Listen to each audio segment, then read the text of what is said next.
नमस्ते बिहार, मैं हूं आपके साथ शिप्रा झा। बुलेटिन की शुरुआत करेंगे इस वक्त की बड़ी खबर के साथ।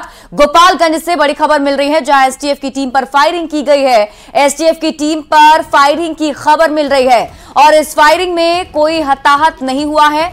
अपराधी को पकड़ने के लिए एसटीएफ की टीम पहुंची हुई थी और तभी फायरिंग की वारदात को अंजाम दिया गया।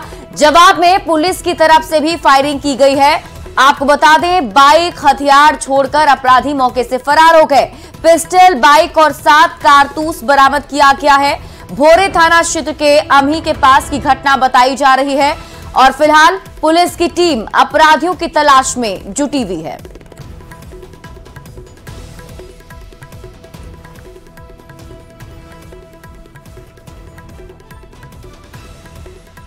वही बड़ी खबर बेतिया से मिल रही है जहां प्रधान शिक्षक की गोली मारकर हत्या कर दी गई। नकाबपोश अपराधियों ने गोली मारकर हत्या की है। शिक्षक के सीने में 3 गोली मारी गई थी। उर्दू प्राथमिक विद्यालय हाजी टोला के प्रधान शिक्षक थे लाल बाबू सिंह, जिनकी हत्या कर दी गई है। मटियरिया थाना के लक्ष्यनौता चौक पर गोलीबारी की वारदात को अंजाम दिया गया। उर्दू प्राइमरी स्कूल के हेडमास्टर थे लाल बाबू सिंह की गोली मारकर हत्या की गई है। तो बेतिया से आपको इस वक्त की बड़ी खबर बता रहे हैं जहां स्कूल के हेडमास्टर की गोली मारकर हत्या कर दी गई। बताया जा रहा है कि अपराधियों ने वहां पर उन्हें निशाना बनाते हुए फायरिंग की। नकाबपोश अपराधी मौके पर पहुंचे थे, गोलीबारी की उन्होंने बरसात कर दी और इसके बाद शिक्षक के सीने में 3 गोली मारी गई है, जिससे मौके पर ही उनकी मौत हो गई। गया के उत्तरी प्रखंड में पसमानदा मुस्लिम की सभा में नेताजी का मंच धराशायी हो गया। डेहरी गांव में फ्रीडम फाइटर पूर्व मंत्री अब्दुल कयूम अंसारी की 91वीं पुण्यतिथि पसमानदा समाज की तरफ से मनाई जा रही थी। कुछ वक्ता अयोध्या को लेकर सियासी भाषण दे रहे थे और इसी दौरान अचानक मंच ताश के पत्ते की तरह भरभरा कर धराशायी हो गया। हालांकि मंच के गिरने के बाद भी बगैर मंच के सभा जारी रही। मंच गिरते ही मौके पर अफरा तफरी का माहौल भी बन गया। हादसे में मुख्य वक्ता पूर्व सांसद अली अनवर अंसारी के बाएं पैर में चोट आई है और ये तस्वीर हम आपको दिखा रहे हैं उस मंच की जिस पर सभी वक्ता मौजूद थे और एक वक्ता लोगों को संबोधित भी कर रहे थे। उसी वक्त अचानक मंच धराशायी हो गया है और बाया पैर भी कुछ यहाँ चोटिल हुआ, कोई बात नहीं है। फिरोज साहब ने कहा नेताओं को देखिए इसी तरह से फंसाया जाता है, बड़ी तेज आदमी है। खबर भागलपुर से है जहां बरारी थाना क्षेत्र के सुर्खी कला मोहल्ले में पतंग उड़ाने को लेकर विवाद में एक ही परिवार के 5 लोग को चाकू मारकर घायल कर दिया गया। घायलों का इलाज जवाहरलाल नेहरू चिकित्सा अस्पताल में किया जा रहा है, जिसमें 2 लोगों की हालत गंभीर बताई जा रही है। 2 दिन पहले पतंग उड़ाने को लेकर कुणाल तांती और इन लोगों के बीच विवाद हुआ था। कुणाल तांती के परिवार पर चाकू से हमले का आरोप है, जिसमें 5 लोग घायल हो गए। पुलिस पर कार्रवाई नहीं करने का आरोप लगा है। का गुड्डी उड़ाने में थोड़ा बहुत उस सबसे झगड़ा हुआ था, कुणाल तांती से। हाँ। और उसका बेटा सबसे। हाँ। तो फिर आज शाम सवेरे से गाली गलौज कर रही थी वो लोग। तो फिर जैसे हम लोग शाम में आए ना काम से, वो लोग पहले से ताक में था कि सब चाकू रख के तीनों जो है, फिर जो है उसके बाद जैसे हम लोग घर आए तो हम लोग पे पूरा वार कर दिया एकदम। कई लोग को मारा? हम लोग 5 लोग को घायल पूरा कर दिया है। किसको किसको? एक तो हमको कर दिया है। हाँ। हमको पीठ में पूरा चाकू मारा है 6-7 जगह। मेरे एक भाई को मारा आंख में। खबर कटिहार से है जहां अपराधियों ने दिन दहाड़े वार्ड नंबर 45 के वार्ड पार्षद खुशबू परवीन के पति छोटू पोद्दार और उसके सहयोगी प्रीतम चौधरी की गोली मारकर हत्या कर दी। गोलीबारी की इस घटना में छोटू पोद्दार का एक रिश्तेदार उदीप पोद्दार भी घायल हुआ है। बताया जा रहा है कि अपराधियों ने 10 से ज्यादा राउंड की फायरिंग की है, जिससे इलाके में हड़कंप मच गया है। घटना नगर थाना क्षेत्र के हरिगंज चौक की है। पुलिस के मुताबिक छोटू पोद्दार का लंबा आपराधिक इतिहास रहा है और हाल ही में जेल से छूटकर आया था। ऐसे में आशंका जताई जा रही है कि गैंगवॉर इस दूसरे गुट के अपराधियों ने इस घटना को अंजाम दिया है। पुलिस का दावा है कि अपराधियों की पहचान कर ली गई है और जल्द ही उन सबको गिरफ्तार किया जाएगा। कैसे हुआ घटना? ईटा चलाया ना, ईटा चला के जब गोली चलने लगा, जब हम मुंडी नीचे कर लिए, जब मेरा पीछे में लग गया गोली तो उसके बाद खाली हम ऐसे पूरा दम सांस रोक दिए तो खाली आवाज सुने, वो बोला क्या मार रहे डोमा, मार रहे, नहीं मरा, मारो रे, इधर आके मारो रे। उसका बहुत चला, सब शीशा फूट गया गाड़ी का।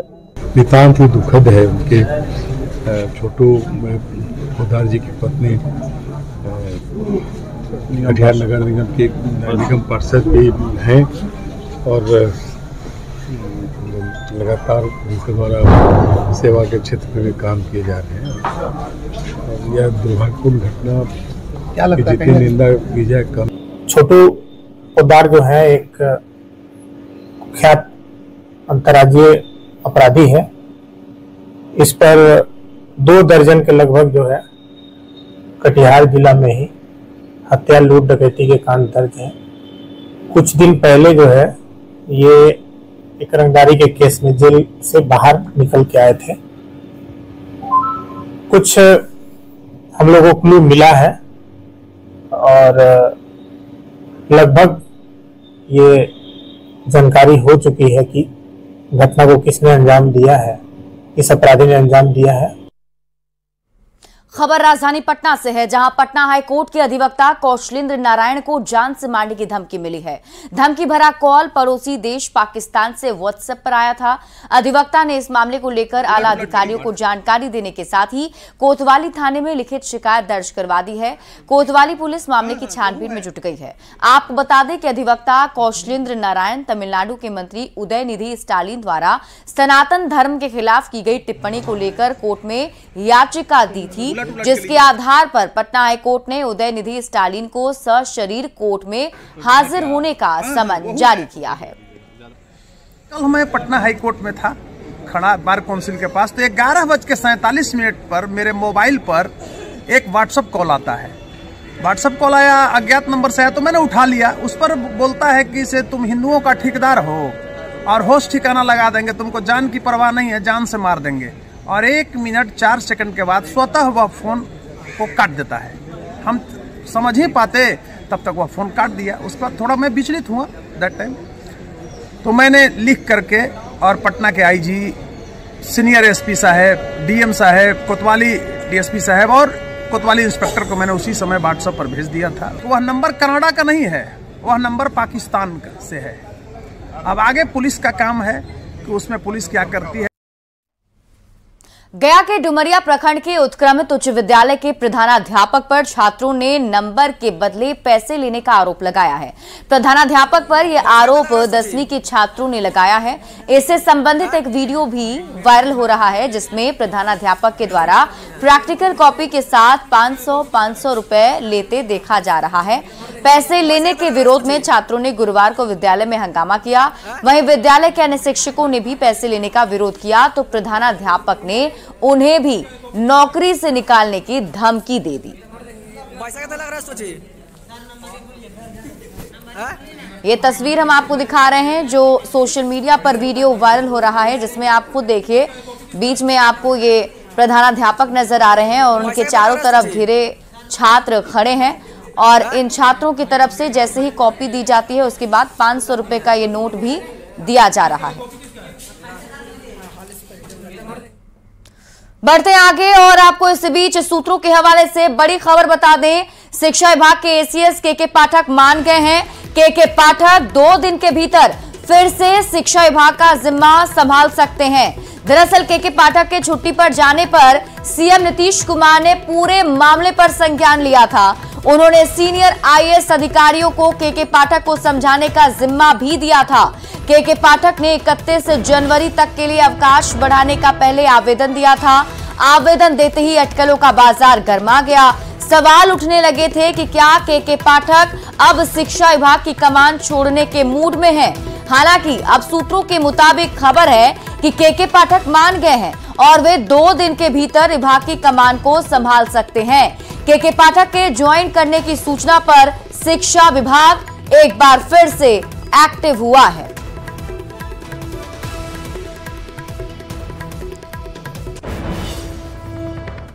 बिहार सरकार के भवन निर्माण मंत्री अशोक चौधरी ने एक बड़ा बयान दिया है। अशोक चौधरी ने कहा कि हमारे साथ जो भी गठबंधन में आते हैं उन्हें नीतीश कुमार के पदचिन्हों पर चलना पड़ता है। अशोक चौधरी के बयान पर बिहार का सियासी पारा चढ़ गया है। नीतियों की अवधारणा करना, उसको धरातल पर उतारना, ये नीतीश कुमार के नेतृत्व की विशेषता है। ये बड़ा बयान बिहार के मुख्यमंत्री नीतीश कुमार के बेहद खासम खास मंत्री अशोक चौधरी का है। अशोक चौधरी ने दो टूक शब्दों में कहा, हमारे साथ जो भी गठबंधन में आते हैं उन्हें नीतीश कुमार के पदचिन्हों पर चलना ही पड़ता है। गठबंधन किसी के साथ भी हो, नीतियों का निर्धारण और उसे जमीन पर उतारने का काम नीतीश कुमार के नेतृत्व में ही किया जाता है। एक बार फिर से सुनिए अशोक चौधरी क्या कह रहे हैं। नीतियों की अवधारणा करना, उसको धरातल पर उतारना, ये नीतीश कुमार के नेतृत्व की विशेषता है। अशोक चौधरी ने ये बातें क्यों कही वो भी बताएंगे, लेकिन पहले उन बयानों को सुन लीजिए जो अशोक चौधरी के बयान के जवाब में सामने आए हैं। अशोक चौधरी के बयान पर प्रतिक्रिया देते हुए आरजेडी नेता शक्ति सिंह यादव कहते हैं, नीतीश कुमार सरकार के मुखिया हैं, इसमें कोई दो राय नहीं, पर यह भी सच है कि पिछले 15 महीने में वो सारे काम हो रहे हैं जिसका वादा तेजस्वी यादव ने किया था। देखिए, 15 महीने के अंदर ये बात तो सत्य है ना कि नौकरियां मिली। नीतीश जी के नेतृत्व में तेजस्वी जी लगातार जोर देकर के जो चीजों को कह रहे थे वो स्थापित होता दिखा। तो हम 15 महीने में जो काम किया उसकी तुलना 10 वर्ष से हमने किया।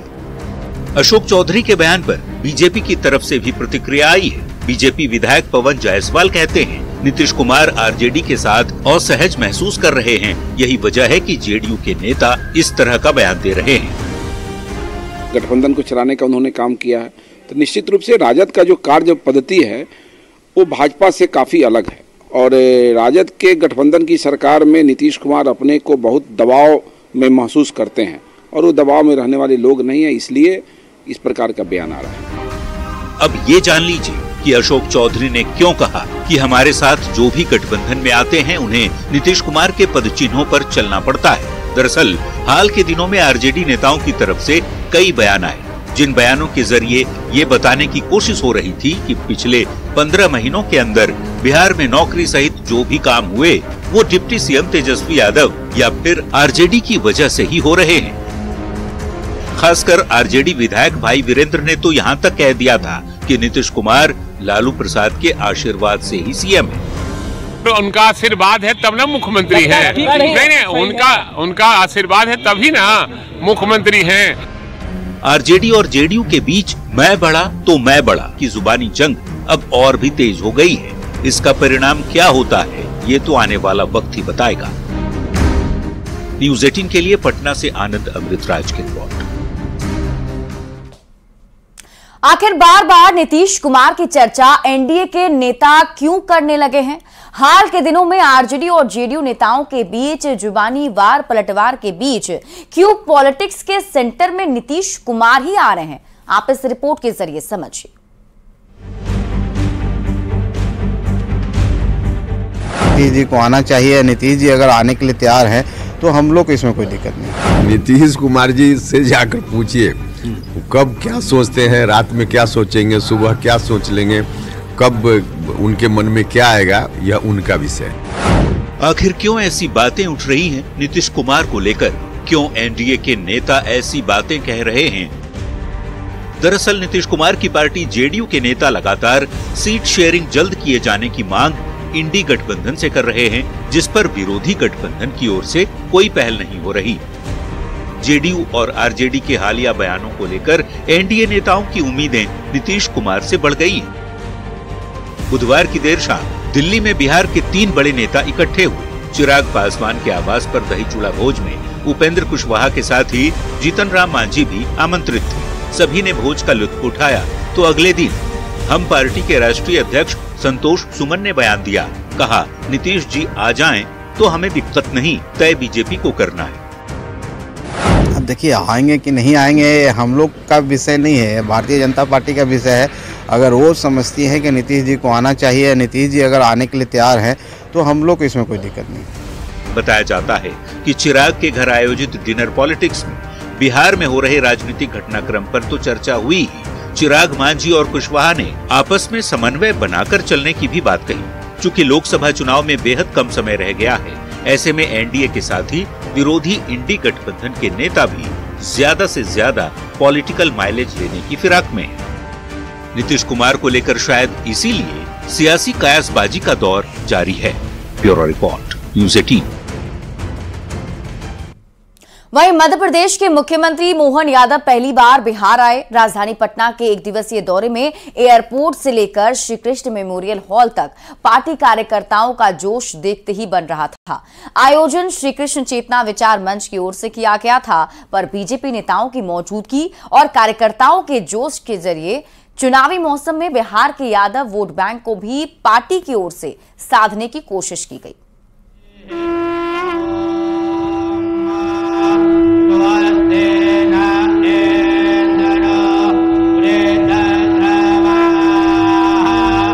बिहार की राजधानी पटना के श्री कृष्ण मेमोरियल हॉल में ये शंखनाद उस नेता के स्वागत में है जिन्होंने करीब महीने भर पहले ही मध्य प्रदेश के सीएम पद की जिम्मेदारी संभाली है। मोहन यादव पहली बार 18 जनवरी को बिहार दौरे पर आए। जाति वाली सियासत के लिए मशहूर बिहार में मोहन यादव के आगमन ने बीजेपी कैडर में जोश भर दिया। पटना एयरपोर्ट से लेकर एसकेएम हॉल तक शानदार तरीके से बीजेपी कार्यकर्ताओं ने मोहन यादव का स्वागत किया।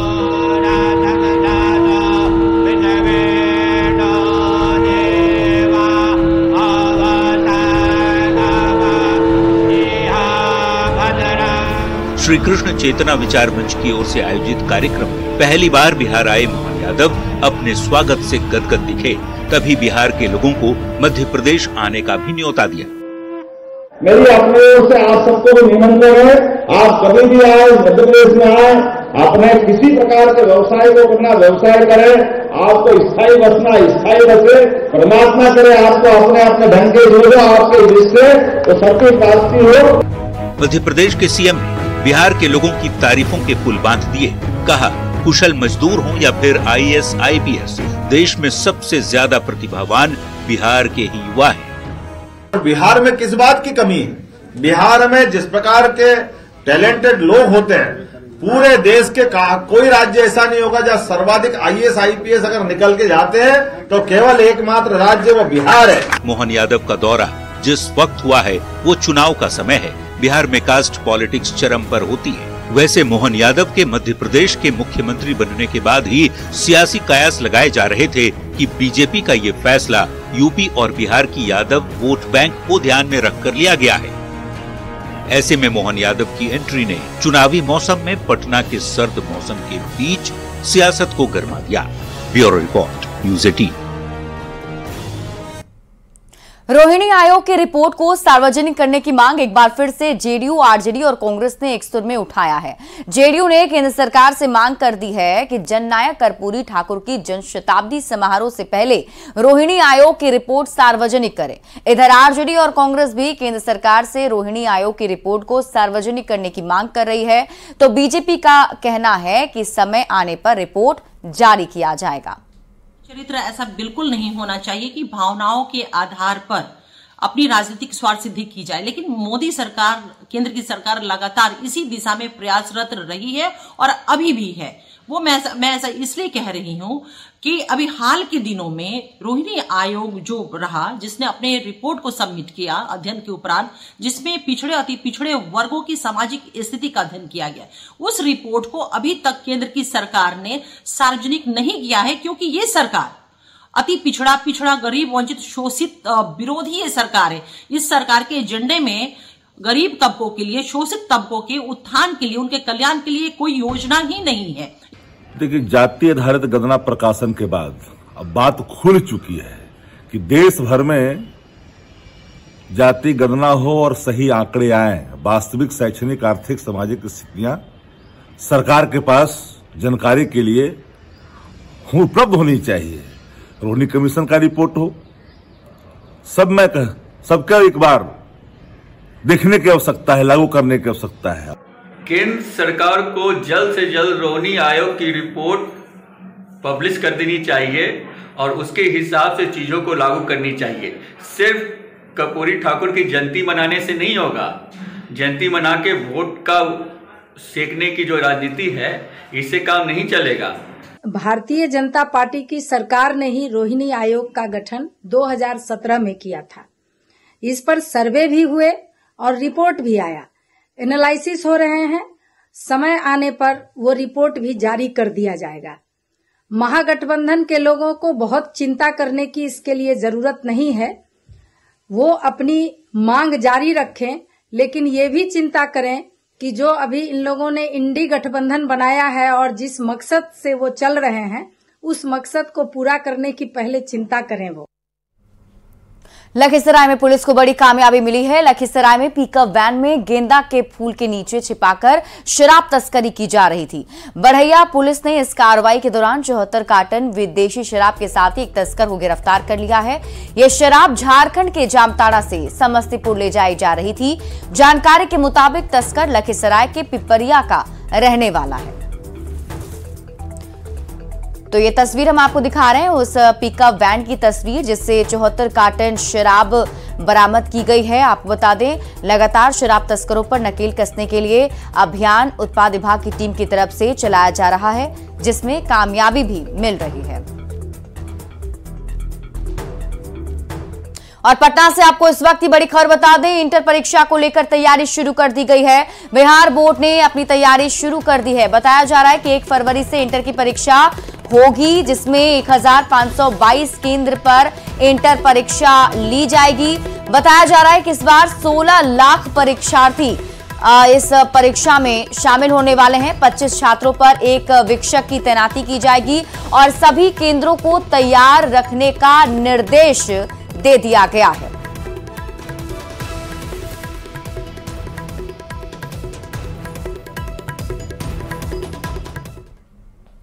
और फिलहाल इस बुलेटिन में अभी के लिए बस इतना ही। आप देखते रहिए न्यूज़ 18 बिहार झारखंड।